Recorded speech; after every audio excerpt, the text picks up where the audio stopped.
এসে তিনি বোঝাতে থাকেন মনমোহন সিংকে যে ইউপিএ সরকারের শরিক এই তৃণমূল সরকার, সে কারণে তৃণমূল সরকার বা তৃণমূলকে বা মমতা বন্দ্যোপাধ্যায়ের এই দাবিটা মেনে নিলে তেমন কোনো অসুবিধা হবে না। সেই জন্য 2009 সালে এই বাজেট পাস হয় এবং রেল বাজেটে এই ইস্ট ওয়েস্ট মেট্রোর যে প্রকল্প, সেই প্রকল্প বাজেটে অনুমোদন হয়। ঠিক সেই সময় অর্থাৎ 2009-এ অনুমোদন পাওয়ার পর কাজ শুরু হয়ে গেল তত্ত্বাবধায়ককে রেলমন্ত্রী মমতা বন্দ্যোপাধ্যায়, অর্থাৎ কেন্দ্রীয় রেলমন্ত্রী মমতা বন্দ্যোপাধ্যায়ের তত্ত্বাবধানে এই সমস্ত কাজ শুরু হয়ে যায়। রাজ্যে তখন বামফ্রন্ট সরকার, এবং এরপর আস্তে আস্তে কাজ শুরু হতে থাকে, কিন্তু বাধা পায় দত্তাবাদে এসে।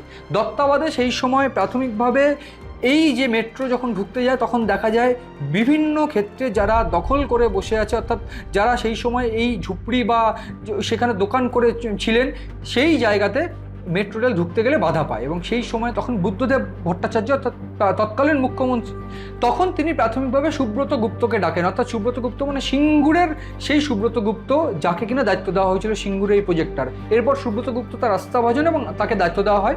তিনি আইআইটির কৃতি ছাত্র, বাংলার একজন একেবারে সফল সন্তান। এরপর সুব্রত গুপ্তর দায়িত্বে এই গোটা প্রকল্পের কাজ শুরু হয়।